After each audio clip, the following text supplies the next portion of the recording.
Ladies and gentlemen, welcome aboard the Wright Flyer. Today's solo flight special is being captained by Randy Wright. Ground traffic control has moved us to the departure lane, and we will be taking off shortly. Please return all seatbelt positions are stowed in the lock and upright position. Now fasten your seatbelts. Kick back, relax, and enjoy the show as we soar above the friendly airwaves in comfort and style. Once again, we thank you for choosing to fly the Wright Flyer.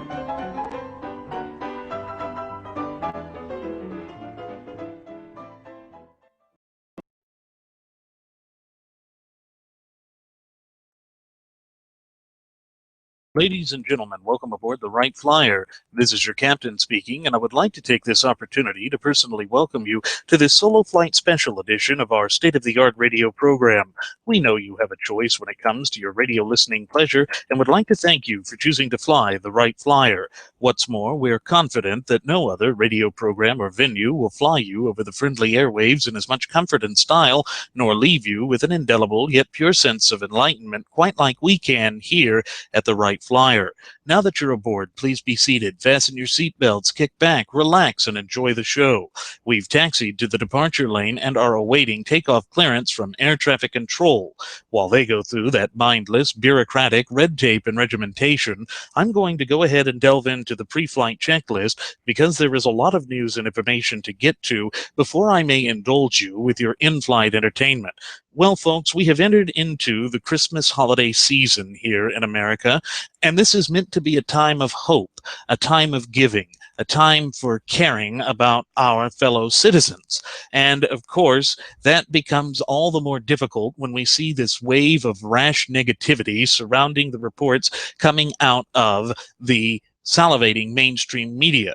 As you all know, last week we suffered those horrific and dastardly terrorist attacks at San Bernardino, California, and the way that the government is responding to it leaves little room for hope for a bright future.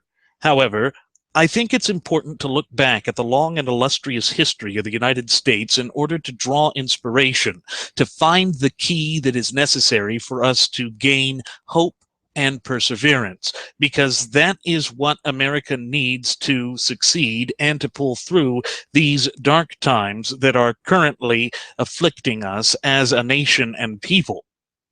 So, in order to do this, I look back to the first major year of conflict in the American War of Independence. The year 1776 started with such promise for the colonial forces in what would become the United States of America. Despite this, by the month of December, the British had already captured New York City and were on the verge of capturing New York itself. In fact, Washington found himself at the Delaware River, facing some monumental odds which many at the time felt were completely unsurmountable.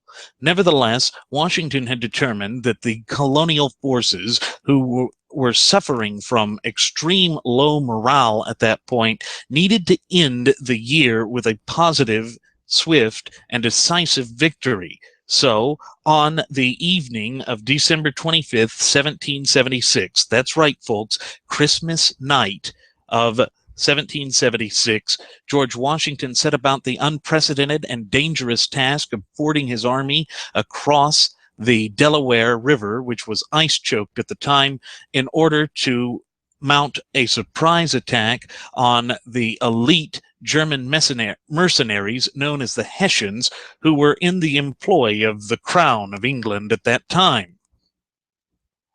The Hessian forces were composed of a garrison of about 1,500 men and were encamped on the opposite bank of the Delaware River, just outside the town of Trenton, New Jersey. They had let their guard down because they thought no one would be foolish enough to attempt to engage them in combat in such atrocious winter condition. Therefore, General Washington, commander-in-chief of the American Continental Army, was using the inclement weather to his advantage. On the morning of December 26, 1776, he launched his attack upon the garrison and sustained minimal losses while capturing 2/3 of the 1,500-man garrison. It's important to see here that this was the first decisive victory that occurred in a very dark moment, as the entire colonial cause of independence and liberty seemed to be teetering on the edge of complete and total destruction. Yet Washington never lost faith in the cause and believed that he could recoup the morale of his men by engaging in such a monumental victory. It was completely unheard of, especially per traditional 18th century European military thinking, for anyone to engage in combat during such horrific weather conditions. But that's the thing, folks. We, as Americans, have always thought outside of the box. Our unique spirit, character, and identity propelled us to take risks where no one else would, and in so doing, we embraced the ideology that would become a central focus of our shared United States Constitution. Again, this is why Jeremy and I have oftentimes reiterated on past episodes of the Wright Flyer that it is so important to have a fluent and working knowledge and understanding of our shared United States Constitution, and thereby our fundamental and unalienable rights. They are timeless principles which were forged in difficult times of great adversity, in which our cunning leaders and our fierce drive and independent thinking brought to fruition.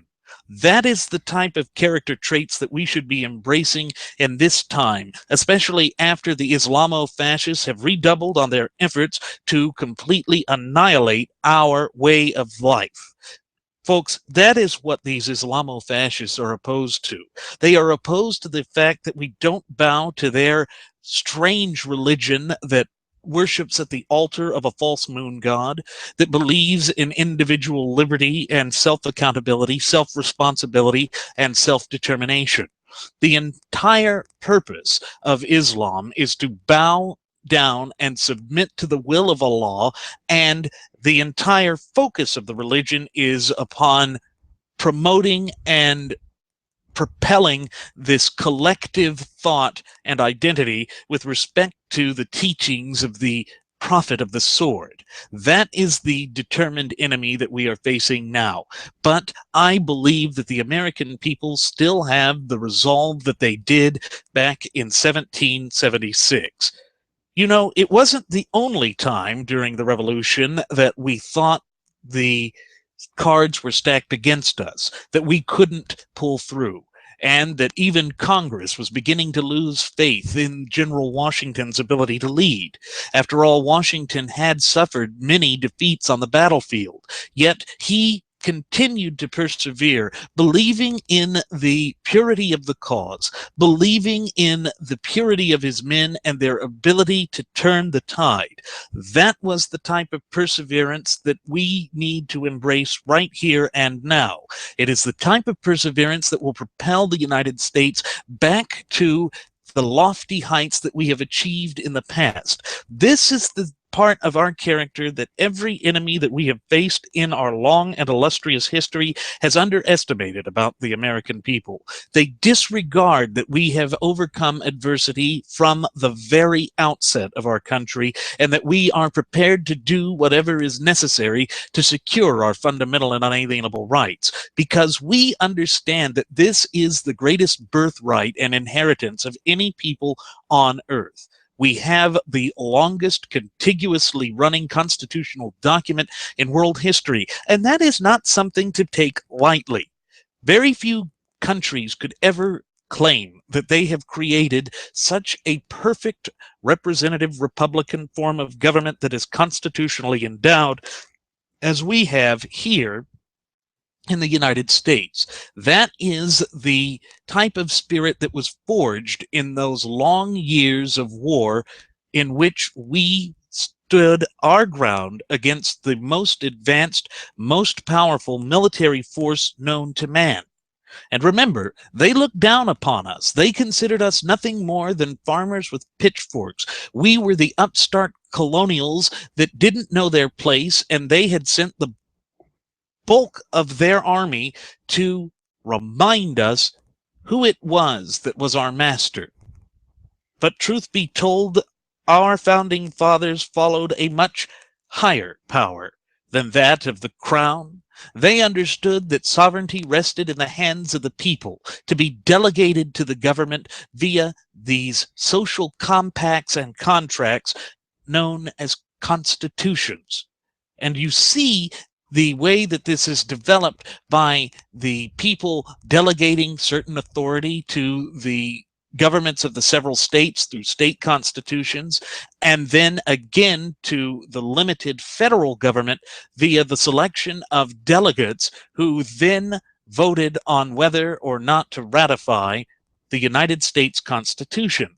Now, it wasn't a seamless process, and it wasn't the easiest of processes, but it proved that we had the wherewithal to gain independence and to forge a separate identity which was apart from and unique to ourselves and separate from Britain. That is an amazing story. It is a story of success, and it proves that if you want to have any success in this life, you have to be willing to take the risks that come with it. That is the lesson that we should take from the revolution. But it's important to remember that there were other dark times during the revolution itself. By the winter of 1777, again, things were not going well from the colonials, despite the fact that France was now beginning to promise aid and support in the form of arms and men, as well as materiel. That hadn't materialized yet, and the British were increasing their stranglehold on the New World colonies. And by the winter of 1777, the weather had once again taken a turn for the worse. It was an even colder winter than what had been suffered through in 1776.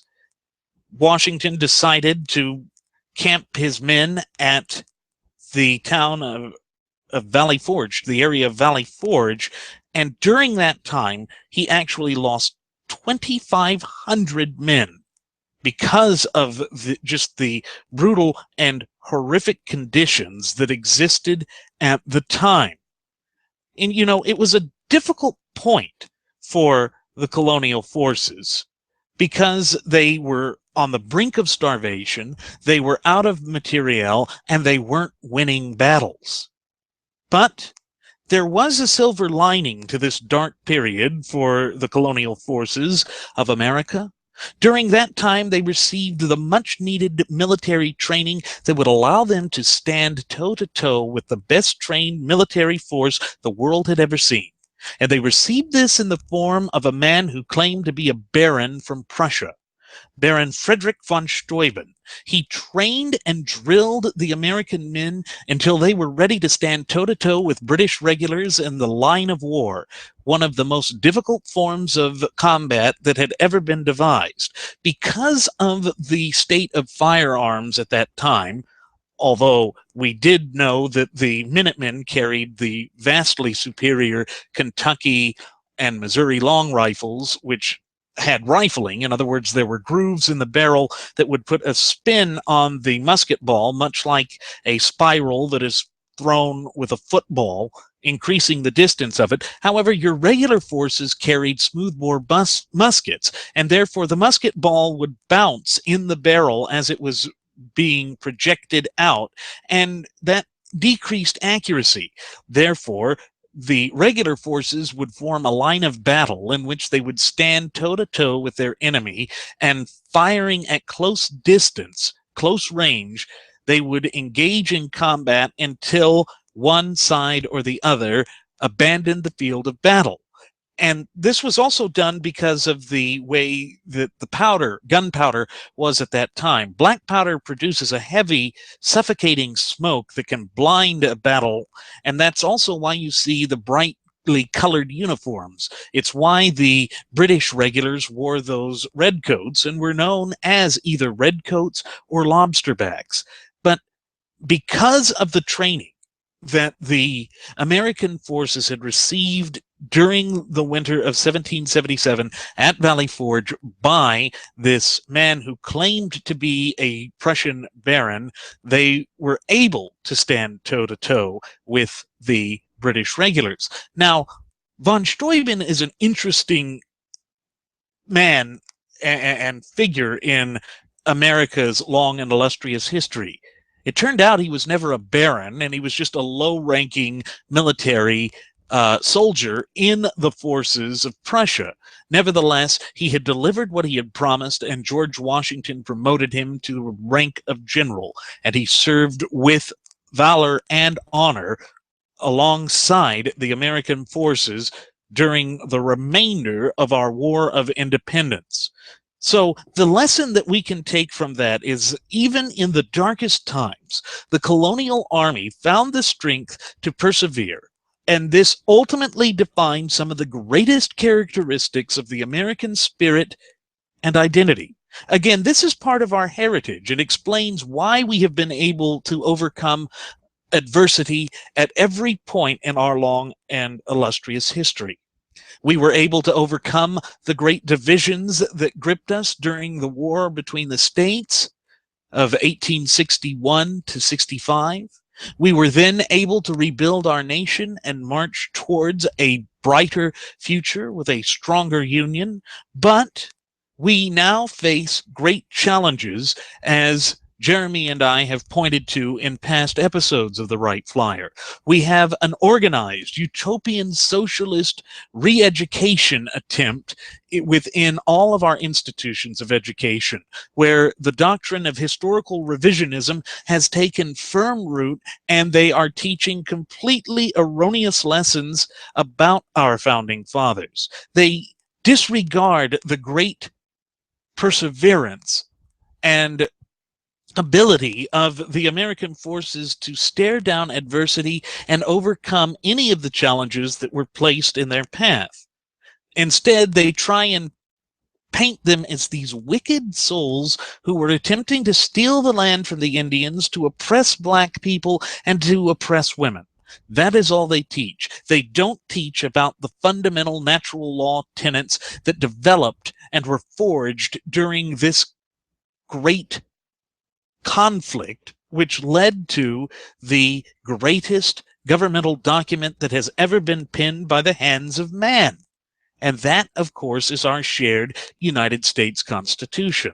Again, this is part of the story of what makes America so great. And we now know that these utopian socialists are diametrically opposed to everything that our country stands for and represents. They want to tear down the legacy that was handed to us by those whose blood, sweat, tears, and toil gave birth to the greatest nation this world has ever seen.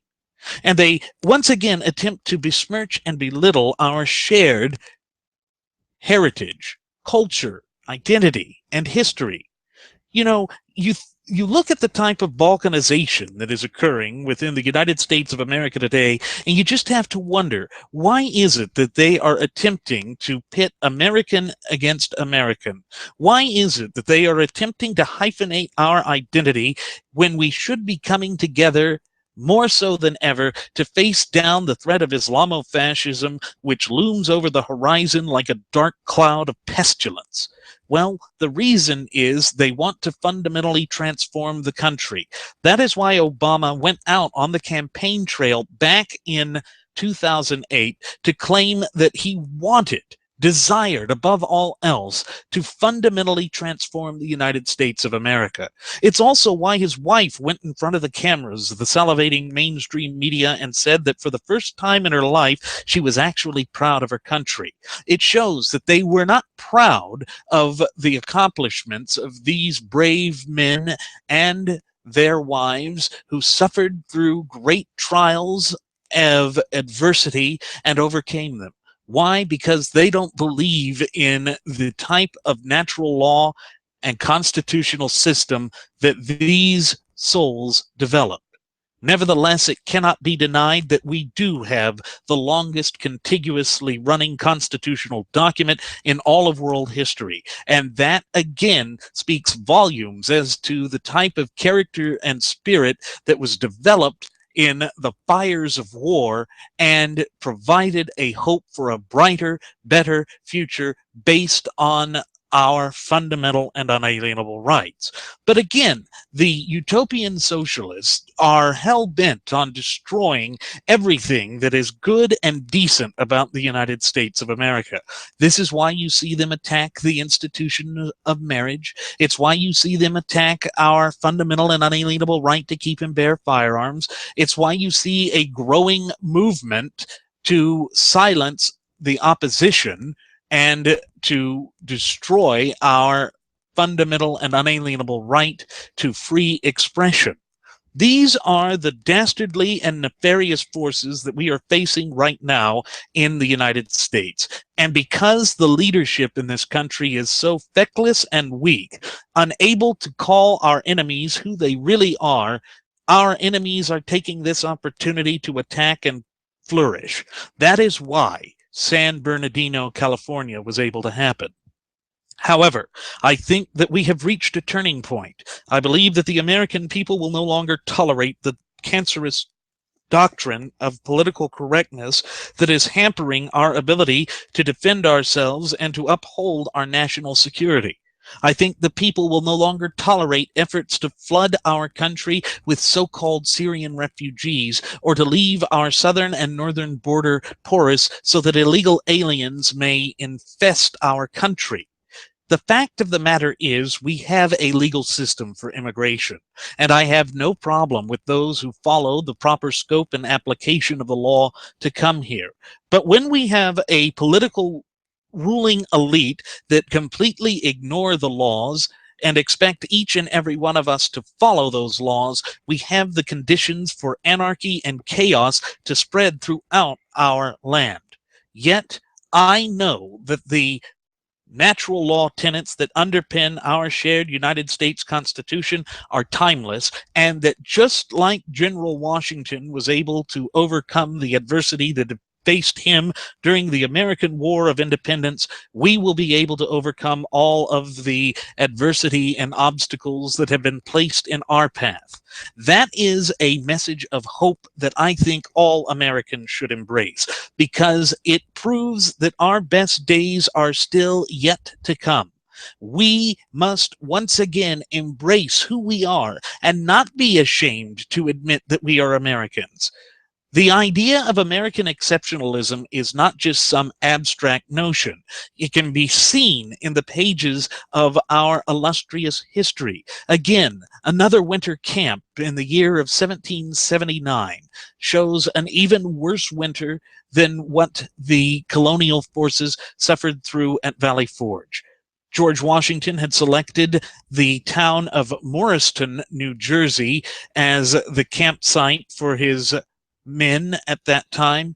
Conditions were so deplorable, and they were without food, and Congress had exhausted all funding for the war at that time, that the men started to mutiny. They mutinied because they had not been paid their promised fare, and this threatened to destroy the entire cohesive unity of the Continental Army.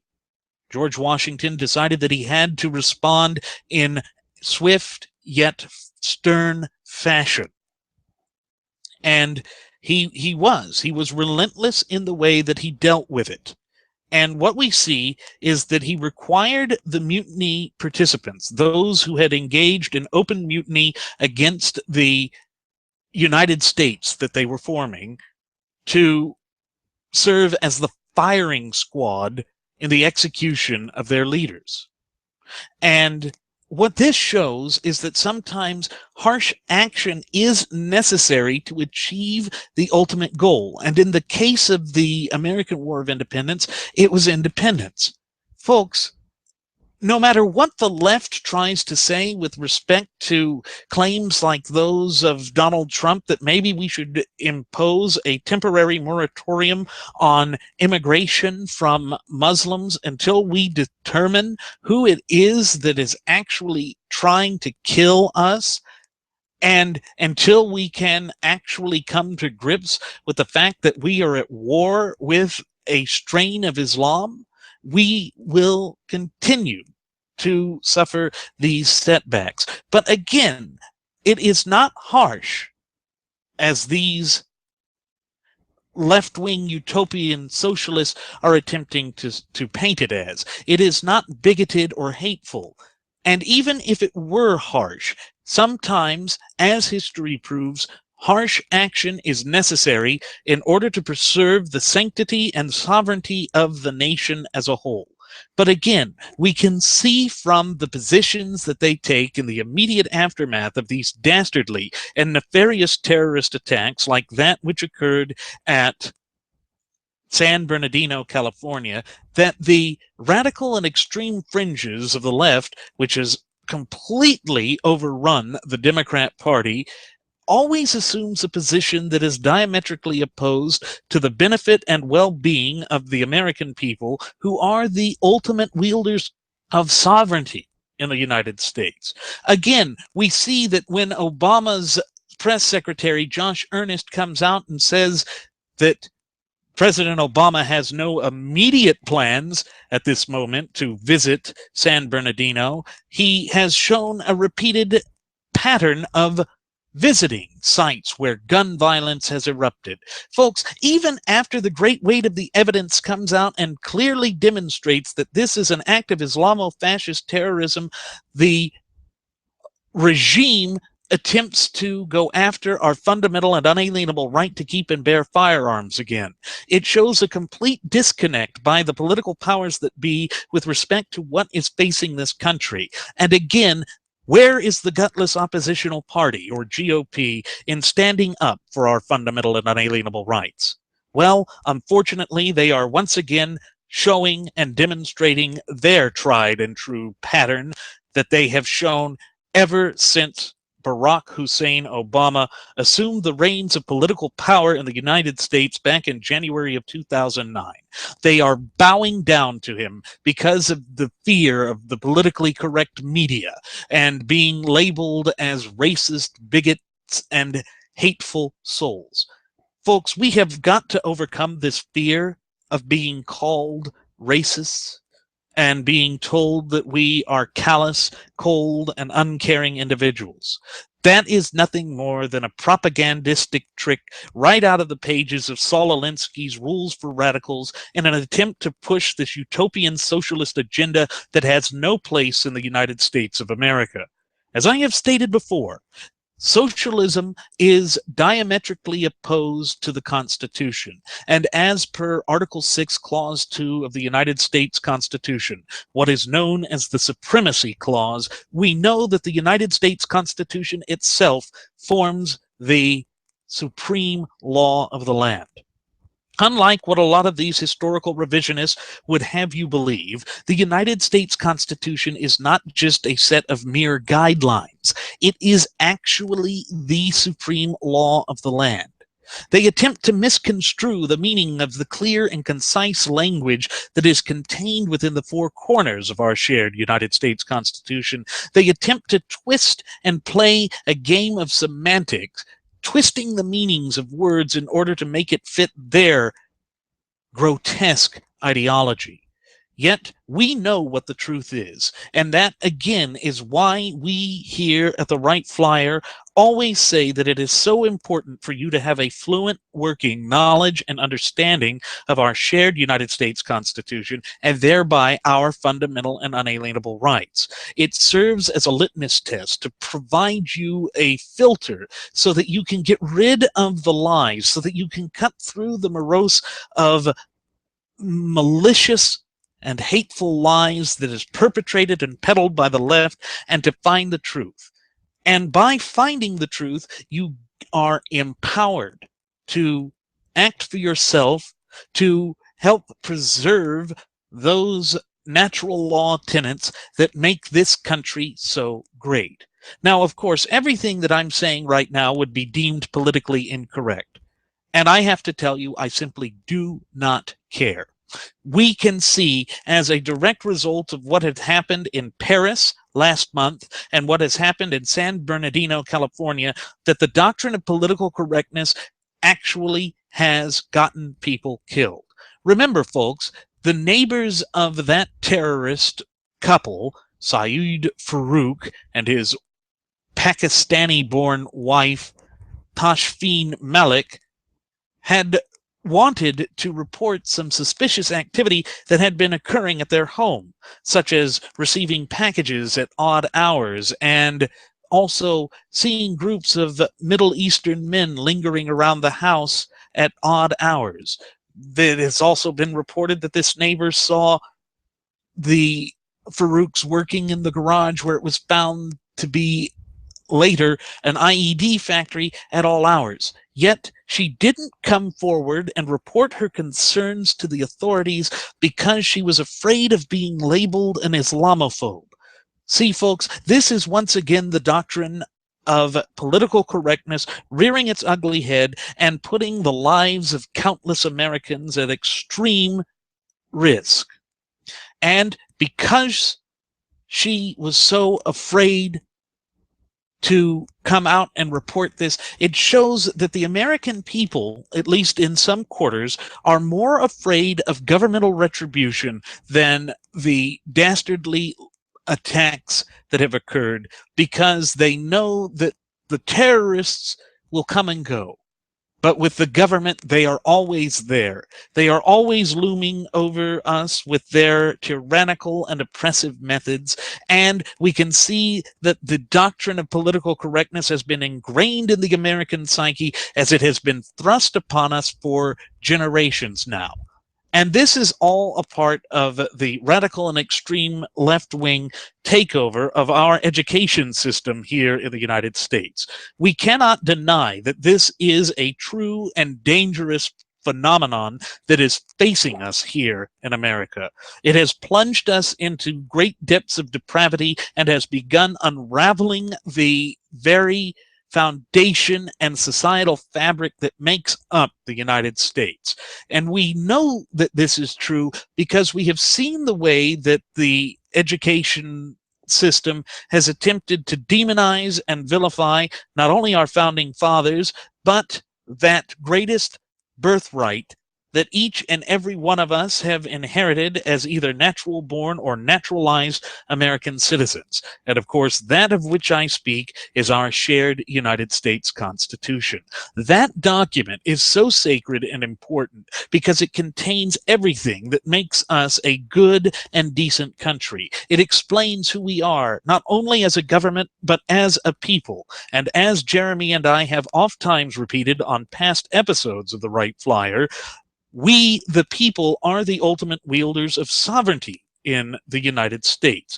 But again, we don't fully know our history because of the way that these nefarious left-wingers have gone in and perverted our history, hijacked our history, and are on a daily basis attempting to rewrite the true and actual history of the United States of America, which is an illustrious history, because we were able to overcome such adversity and difficulty in our struggle for independence.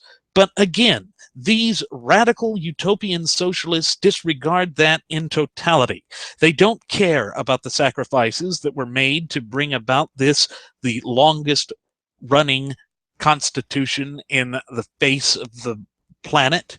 They don't care about that because they buy into this Fabian socialist nightmare that was concocted in the 19th century. They buy into the falsehoods that were proposed by Karl Marx, and they are seeking to fundamentally and completely redefine what it is to be an American and what it is that our government stands for and represents.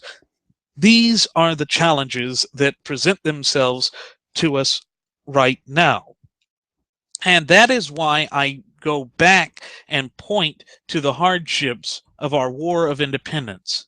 It is because there are times when it seems that all is lost here in this country, that we are in the midst of an identity crisis.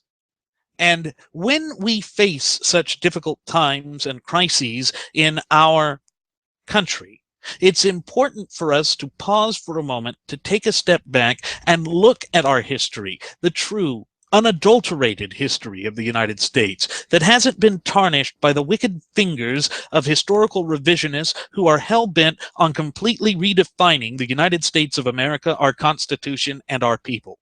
Well, in so doing, we find the message of hope that is contained within the American War of Independence, and that natural law tenets, which is nothing but the codification of true hope, not this perverted hope that Obama campaigned on back in 2008, runs through every vein, fiber, and part of our Constitution. And our fundamental and unalienable rights are the fundamental bedrock that composes this great and undeniable system that has propelled the United States to such lofty heights in a relatively short period of time. If you stop and think about it, folks, the United States of America is still a relatively young country. Our history stretches back 2 centuries, whereas countries like England and France and Japan and China have histories that stretch back millennia. But here's the thing. We understand what it is that makes our country great. We understand that we were the first to realize that sovereignty springs forth from the people, and that the people delegate their power to the government, and thereby any lawful, rightful, and legitimate government is a government of limited powers. That is the fundamental transformation that occurred in political philosophy in the wake of our War of Independence. We are the shining light of freedom, serving as a beacon to all other nations to know what it is to be free, what it is to strive for liberty, and for a true sense of equality and for justice.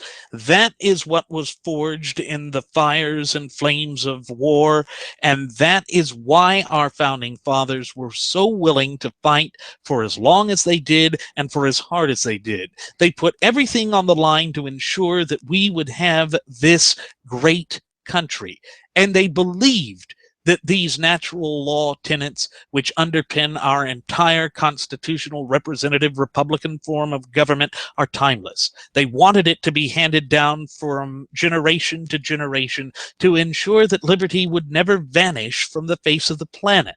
That is something that is wholly unique in the history of the world. No other nation at that time had done such a monumental thing. No other nation at that time believed that sovereignty rested in the hands of the average citizen. But that is what we believed in the United States. We followed the teachings of Thomas Paine, who said that a monarchy was the worst sort of government that a person could have. We followed the teachings of George Mason, who said, look, when you see the way that the government is supposed to be shaped, it actually flows from the people, that the people are endowed by their creator with certain fundamental and unalienable rights, which no earthly authority in a legitimate fashion can rightfully abridge, encroach upon, destroy, or belittle. That was revolutionary thinking at the time. Yet it has proven to be the best system that any country has ever devised, because that is the type of system that allowed us to develop a robust economy. It is that type of a system that allowed us to become a world leader. It was that type of system that allowed the American people to prosper and become strong. And it was all created during that time.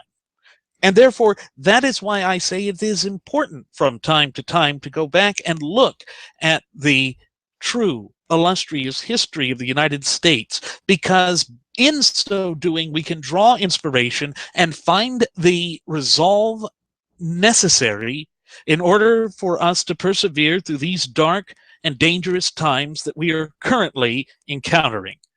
That is why the utopian socialists want to completely tear apart our history, to completely redefine who we are as a nation and a people. And they are hell-bent at achieving this. They are willing to take however long it will take in order to slowly whittle away at our current perception and to replace it. Folks, that is the fundamental transformation of which Barack Obama spoke during his 2008 presidential campaign. That is the type of fundamental transformation that Vermont Senator Burn Me Sanders has thrown himself to when he claims that he supports democratic socialism. That is the type of legacy which Hillary Rotten Clinton wants to thrust upon the American people. And that is the type of legacy that the detente wing of the gutless opposition party wants to force upon us. We can see that they are diametrically opposed to all of the good and decent things that were developed in the history of America. We can see that they stand against those constitutional principles that make us great. We can see also that they have aligned themselves in a certain way to undermine the will of the American people. Now, their reasoning for doing so may be varied. I think in the case of the gutless opposition party, it is more of a corruption. This idea of redefining the American people, pushing them aside so that they are docile and can be replaced with cheap labor for their friends at the Chamber of Chamber of Commerce. With the Democrats, I really do believe that they are acolytes of Marxism. I believe that they are pushing to fundamentally transform the United States to be this new Marxist hellhole that no one will want to live in, other than they who currently wield the reins of political power, because they are creating a neo-feudalist system here in the United States. That is their goal. That is what they are going to do, and it won't work. Folks, the reason that I draw such inspiration from the history of the United States of America, particularly in the period of our war for independence, is I see that we had faced even more lofty challenges in the past, these great supposedly unsurmountable odds, and that we were able to propel ourselves past them. I see that we as a people are resilient, capable of overcoming any form of adversity that is put in our path. And I see that these wicked and nefarious people have to turn to lies, obfuscation, and deceit in order to push their message through. But we all know that the truth is enduring, that you cannot replace the truth, that you cannot erase the truth, and that a lie will never be truth. I know that the propagandistic wing of the radical and extreme left in this country believes that if they repeat a lie often enough, that it will become the truth. But the problem is their lie is not boomerang proof, and we are throwing the truth in their face. And the reason that we are doing that is because we know that the natural law tenets that underpin our entire constitutional system of government are timeless. That is the truth, that we are endowed with certain fundamental and unalienable rights by our Creator that cannot rightfully be stripped away from us. Now, we also recognize that we have the duty to proactively maintain and safeguard those fundamental and unalienable rights, and that any fundamental and unalienable right will always be couched with duties and responsibilities. That is why we go out onto the air, as we do here on the Wright Flyer, to render this service to you. We are giving you the knowledge to empower you so that you may stand up for yourself, so that you can see through the morass of lies and deceit that is being peddled by a salivating mainstream media that is completely in the back pocket of the radical utopian socialists who are hell-bent on destroying our entire philosophy, identity, and nation. But it doesn't just stop with the utopian socialists, because there is the detente wing of the gutless opposition party, or GOP, that also wants to whittle away at our fundamental and unalienable rights. They do so for this type of political and governmental greed. They are the next generation of progressives. We must never forget that the progressive movement in the United States of America was started by a Republican, Theodore Roosevelt. That part of our history is attempted to once again be swept under the rug by these revisionists, but the pile of dust and refuse is to such a point now that you see a lump in the carpet. Their attempts to be objective are so threadbare now that they are completely transparent. And we here at the Wright Flyer will continue to strive to bring you the truth, to let you see what it is that they are trying to do, and to point back to where the solutions are contained. Folks, what makes this a state-of-the-art radio program is the fact that we do offer viable real-world solutions to these great problems that are facing us as a nation. And once again, that is to return to strict adherence to the natural law tenets that are contained and, in fact, form the foundation of the four corners of our shared United States Constitution. So, when you look at Obama continuing to refer to San Bernardino as gun violence, this is an example of the sort of wickedness we have to overcome. This is an example of the adversity that we are facing here in the United States. Nevertheless, I do believe that this is the type of adversity that we can overcome, and that it pales in comparison to the obstacles and adversity that were faced by our founding fathers in the American War of Independence. That is a reality that I think should bolster us. That if they were able to overcome the most advanced and powerful military the world had ever seen, then we should be able to overcome these nefarious bureaucrats and government potentates that are doing everything in their power to not only separate themselves from the true sovereigns of this country, we the people, but also to destroy our fundamental and unalienable rights. They do that because they think that that is how they can amass more power for themselves. But we hold the true power in this country. And that will always be the case because of the natural law tenets that underpin our entire representative, Republican, and constitutionally endowed system of government. And as long as we know the truth, we can overcome this adversity. And that is why, as long as there is air in my lungs, I will continue to share this information about our shared United States Constitution, because it is the greatest document that has ever been penned by the hands of men, divinely inspired by Providence, that leads us to a path of true freedom.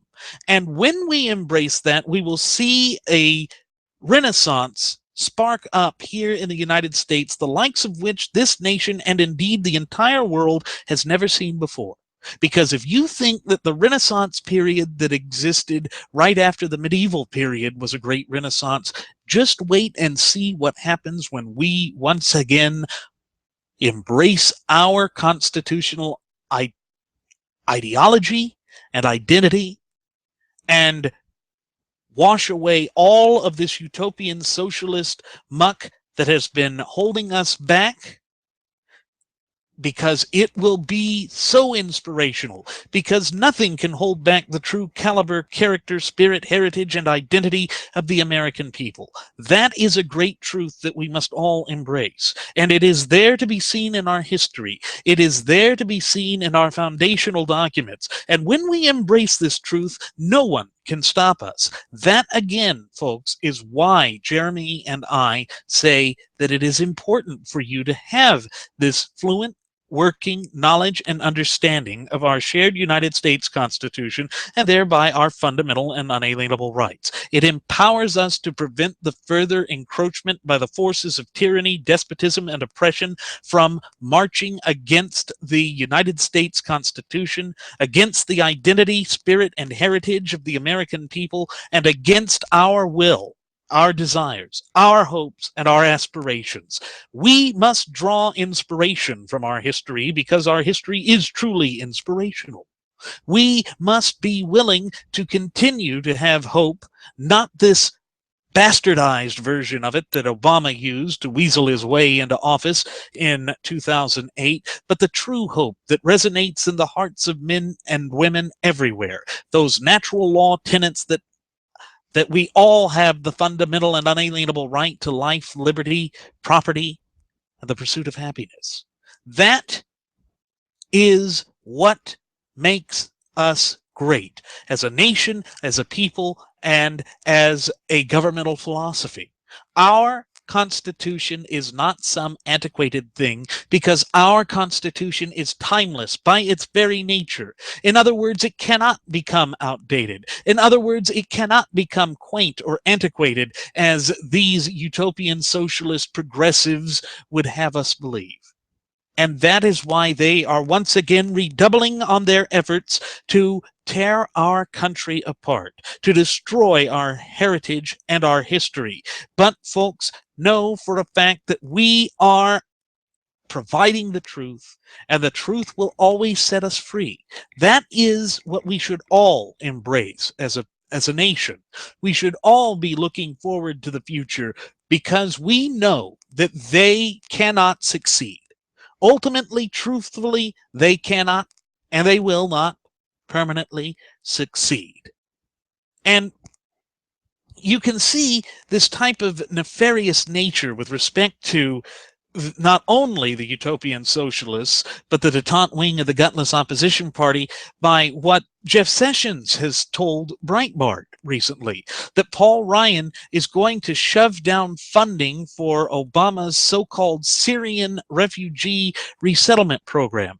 In other words, he's attempting to use taxpayer money to fund this scheme to bring over Sunni Muslims from Syria that have not been vetted, and to disperse them in the population of the United States, thereby exposing us to the sort of danger that we just witnessed unfold in San Bernardino, California. Folks, San Bernardino, California should serve as a warning as to what will happen if we do not again embrace our sovereignty, if we do not stand up in unity and solidarity, sending an undeniable message to those political potentates, those political elites, the political powers that be, and say that enough is enough. We will no longer have you stand against our will. We will no longer be governed without our consent, because the United States of America, as per its natural law tenets that underpin our shared Constitution, states that the government is illegitimate when the government does not act with the consent and will of the people. That is another truth that these utopian socialists and historical revisionists want to ignore at each and every given opportunity. They want to obfuscate the truth because they fear the truth. They want to turn to raw emotional arguments because people that are in a completely emotional state are easy to basically govern. They are easy to manipulate, to be malleable to the twisted wills and desires of the radical and extreme left, which has always been diametrically opposed to what is good for America. And you can see this in their willingness to blame America first. And you can see it that the way that these political factions in the United States are moving not for the people, but for increased power. In fact, They remind me of Benedict Arnold. Remember, Benedict Arnold had started off as a shining hope for the colonial cause of independence. He was one of George Washington's favorites, but then he met Peggy Shippen, the daughter of a loyalist judge. He fell in love with her. He thought that Congress had slighted him, and he turned against the colonial cause. And the reason that I make this comparison of the current leadership of the gutless opposition party, and indeed the utopian socialists, to Benedict Arnold is that when you engage in such treachery, you wind up with a horrific end. Benedict Arnold was never loved by the people that he turned himself to. He was never loved by the British, and he died a broken man. But he brought it upon himself. And these utopian socialists and the gutless opposition party that is marching lockstep with them will bring about their own ruination, because they will face the wrath of the American people. And we've already seen this growing discontent within the United States, because it appears that our government now more than ever is refusing to listen to the will, desires, hopes, and aspirations of the constituency that they supposedly represent. That is what we are facing right now. And it continues. The mainstream media is livid over Donald Trump's suggestion to implement a temporary moratorium on Islamic immigration in the face of these dastardly attacks that unfolded at San Bernardino last week. And they once again attempt to paint him as some racist or bigot. Now, folks, I am not a Donald Trump fan. There's too much that he has said in his past and too many different policy positions that he held in the past for me to believe that he is honest about his change. I don't believe that a person changes their stripes. I don't believe that a person does a 180-degree change in political philosophy and outlook in such a short period of time. I believe that in a way he's a demagogue that just says what he wants to in order to secure power. That is what he is attempting to do, but nevertheless, he does at times speak truth. And there can be no question that Tashfeen Malik, wife of Saeed Farouk, came into this country via a K-1 visa, or what is known as a fiancé visa.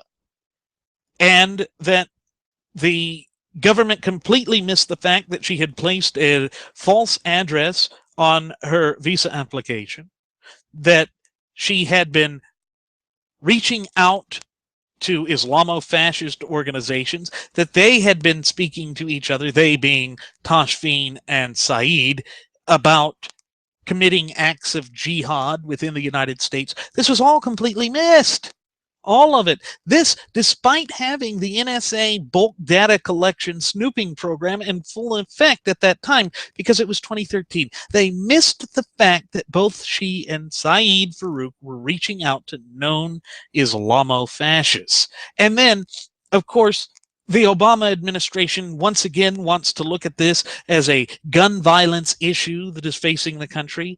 In other words, they're wanting to obfuscate the truth about what we are actually facing, the real dangers that are facing us as a nation.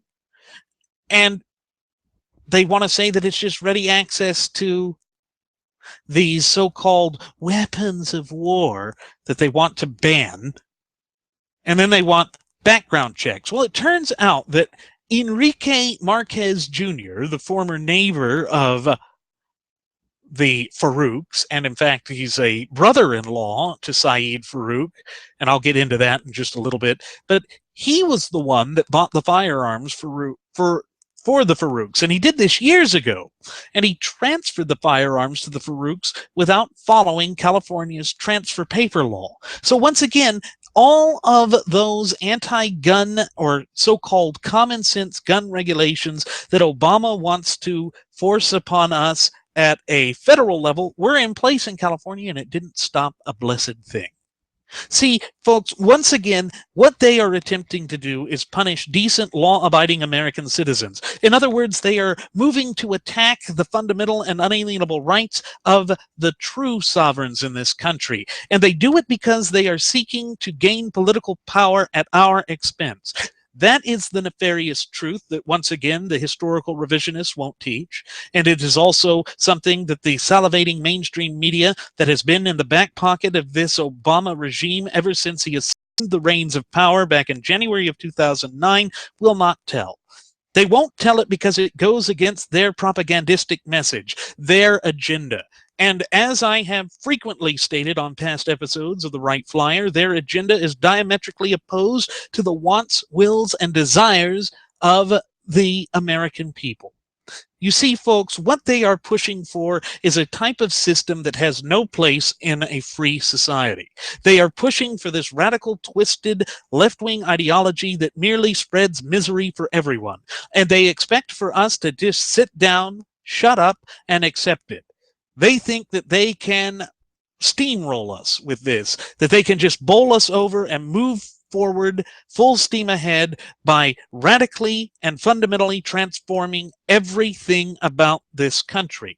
Well, folks, the truth of the matter is, no matter what they try, the natural law tenets that underpin our shared United States Constitution are timeless. And no matter what effort that they attempt to engage in, or whatever scheme they turn to in a hope to deliberately tear this country apart, they will not be successful. Because ultimately, the truth is what reigns supreme. And as per Article 6, Clause 2 of the United States Constitution, we know for a glaring and obvious fact that the United States Constitution itself is the supreme law of the land. And no matter what Obama wants, or what Josh Earnest might say to the cameras of the salivating mainstream media, they cannot erase the fact that our Constitution is the supreme law of the land, and that anything that they do which is diametrically opposed to the clear and concise language contained within the four corners of our Constitution is null and void. Void ab initio. Void from the beginning. So, we see that no matter what they try with these so-called common sense gun regulations, that it is all just designed to punish law-abiding American citizens. Now, with respect to this Marquez character, he is related to the Farouks through marriage. Marquez is married to Russian-born Mariah Cherkian, whose sister is married to Saeed's brother, who also happens to be Saeed Farouk. I guess his father had a little bit of difficulty in coming up with original names. I guess he was the George Foreman of Islam. Anyway, we know that the media is also harping on Trump's unwillingness to abandon his desire to run as a third-party candidate should he fail to receive the nomination. We know also that the RNC chairman, Reince Priebus, has held a dinner with the detente wing of the gutless opposition party in order to devise a brokered convention, thereby preventing a non-establishment candidate from getting the nomination. So once again, what we see here, folks, is that the gutless opposition party's detente wing is hell-bent on denying the will of their base. That is completely contrary to the natural law tenets contained within the four corners of our shared United States Constitution. It shows that, once again, they are willing to go to any depths to deprive us of preserving our fundamental and unalienable rights. It shows that they are hardly different than the Democrats in that they want to also fundamentally transform the United States of America. They want to mold it and shape it to fit their own twisted ideology, which also has no place in our constitutionally endowed representative Republican form of government. Nevertheless, they will continue to double down on their efforts because they think that they are at the point of gaining everything that they want. They think that we are so gullible and stupid that we are not paying attention to what they are doing, and as such, we can see that they are wholly and totally detached from reality. And it is high time that they be brushed aside because they are harming the country. We can no longer tolerate their attempts to deny the will of the voters. And this has been seen time and again in recent politics, and it is a alarming, a completely alarming trend and precedent that has been set in this country. But again, I think that we will overcome this because, as always, we see from our own illustrious history that we have overcome even greater adversity in our past than what we are facing right now. Now, what's interesting to see with respect to Paribas's little dinner there is that it prompted Dr. Ben Carson to threaten to leave the RNC. So once again, the detente wing of the GOP seems to draw inspiration from Benedict Arnold. They are the ones that are betraying the actual Republicans. They are the ones that are going against the will of the people. They are the ones that are diametrically opposed to the fundamental natural law tenets that are contained within the four corners of our shared Constitution. And yet they are so delirious and they are so delusional that they don't see it. They can't see it. Their arrogance and hubris prevents them from seeing the truth. Well, if that is the case, then the truth will run them over, and they will be swept aside by forces they cannot control. Now, we also know that Donald Trump told CNN that if the RNC doesn't treat him with a certain amount of decorum, that he would not rule out running for president via a third-party ticket. And therefore, it also appears that Ben Carson is in agreement with him.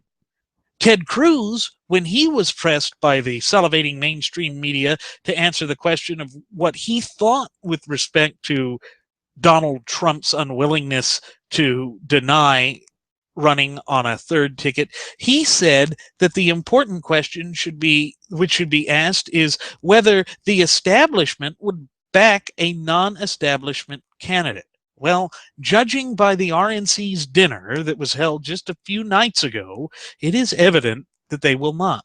And therefore, it is evident that they are riding in the same type of spirit or legacy as that established by Benedict Arnold in the American War of Independence, when he betrayed the country which he originally fought so hard for.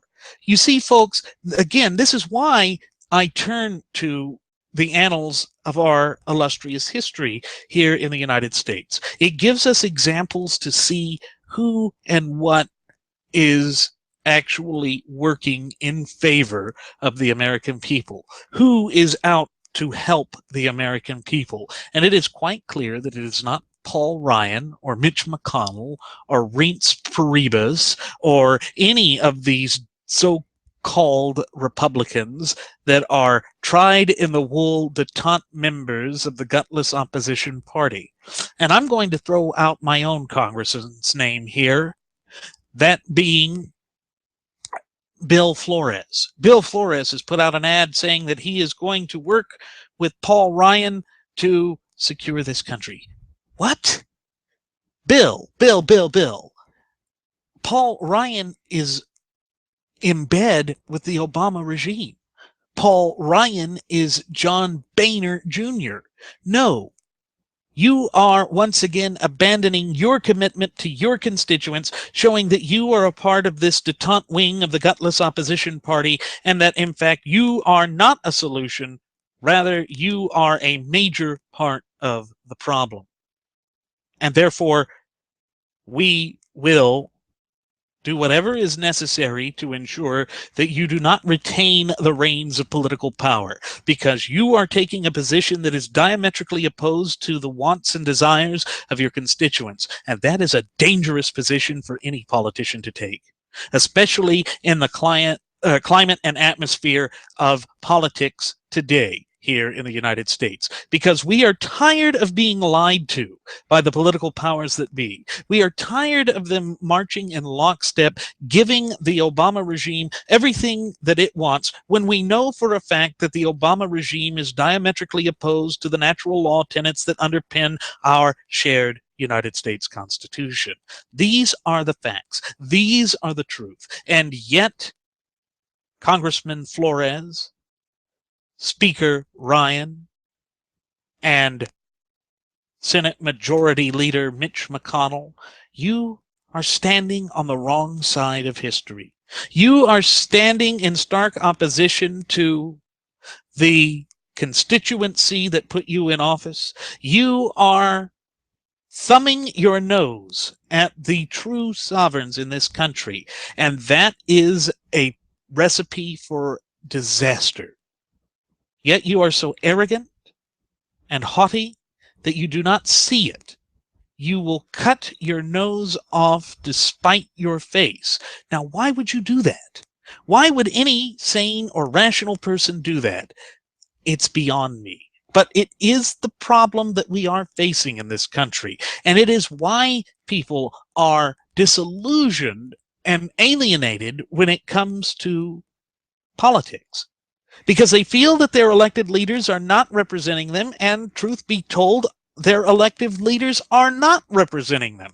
Their elected leaders make these bold, vociferous promises which they never adhere to, which they never keep, and which I now know for a fact they never intended to keep. And I think that most Americans know for a fact that the political powers that be, these elitists that do everything to create and carve out a separate niche and code of law for themselves while expecting us to follow their laws, never intended to keep the promises they made. They were just saying whatever was necessary to once again secure the reins of power so that they could elicit more wealth and power for themselves at the expense of the true sovereigns, we the people of the United States. That is what we are facing.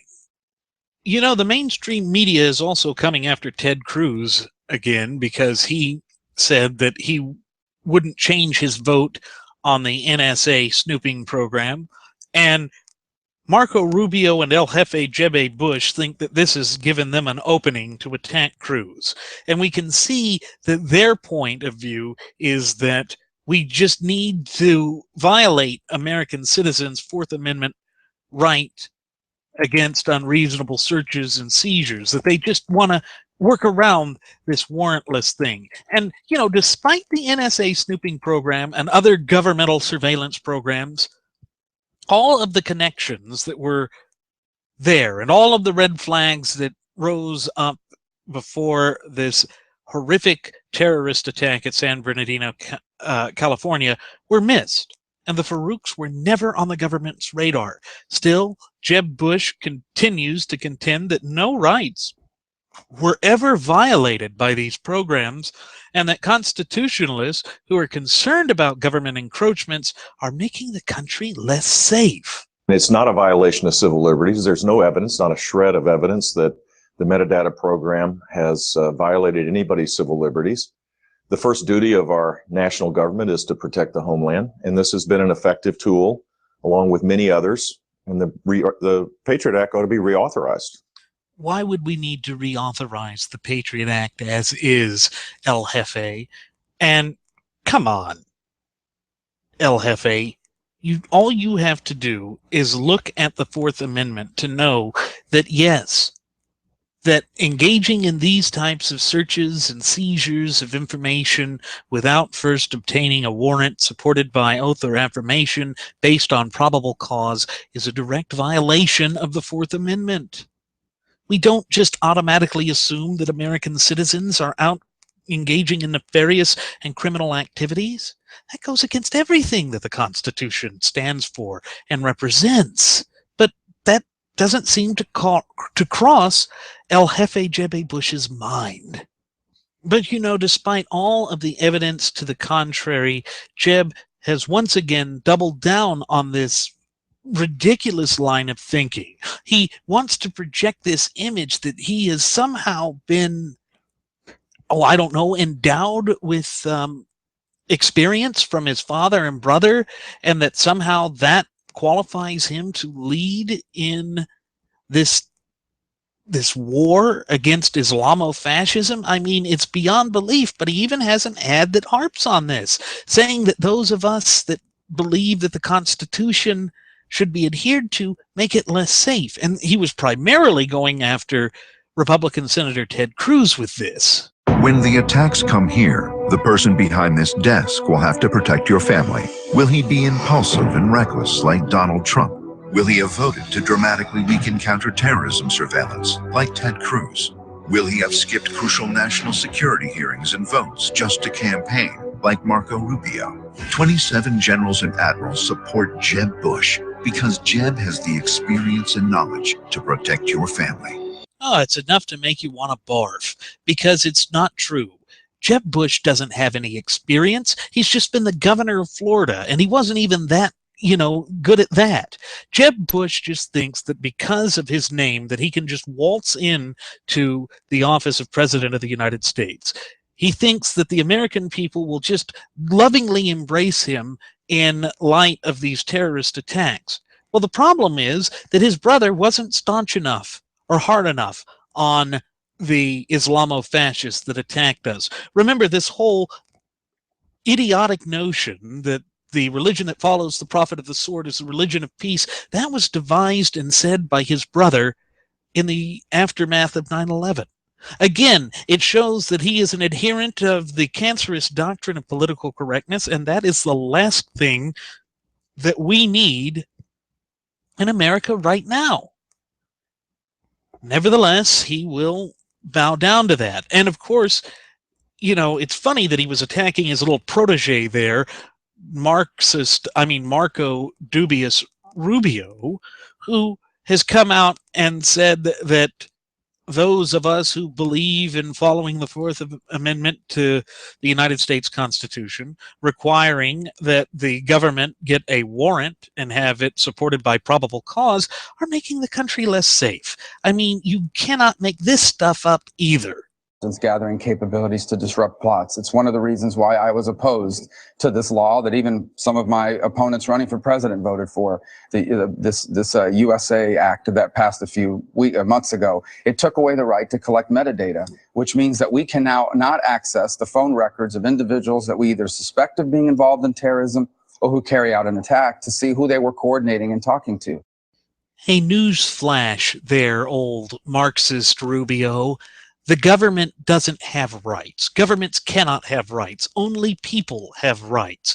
But, that doesn't surprise me. Maybe you were more interested in your father being a bartender than knowing what the Constitution is, despite the fact that you hold a law degree. It's just beyond me how anyone could sit here and claim that governments have rights. That's ridiculous. But, once again, Rubio shows that he wants to blame Ted Cruz and constitutionalists like Jeremy and me for the terrorist attacks that occurred both in Paris and at San Bernardino, California. But nevertheless, these programs didn't prevent the attacks. Just like the Boston Marathon bombing of 2013 by the Chechnyan Mario brothers, Dzhokhar and Tamerlane Tsarnaev, the government was overwhelmed by massive amounts of information overload. The FBI director had cited a lack of manpower. Folks, either way, we shouldn't sacrifice our fundamental and unalienable rights, particularly the Second and Fourth Amendments, for a fleeting sense of security, because Benjamin Franklin had warned us of that. Those that give up essential liberty for a fleeting sense of security deserve neither liberty nor security and shall surely have neither. Folks, again, we look to the Constitution and our history to find the answers, and they are squarely there. With that said, it is time to begin our descent. I'm going to go ahead and send the flight attendant back for one last round of alcohol. Once again, ladies and gentlemen, this is your Captain Randy Wright, and I want to thank you for choosing to fly with us and invite you to leave comments, posts, or concerns either here on our YouTube page, on our Facebook page, or our Google Plus page. I also invite you to join Jeremy and me the next time that we fly above the friendly airwaves, and look forward to seeing you. Merry Christmas, ladies and gentlemen. We will see you next time. Take care.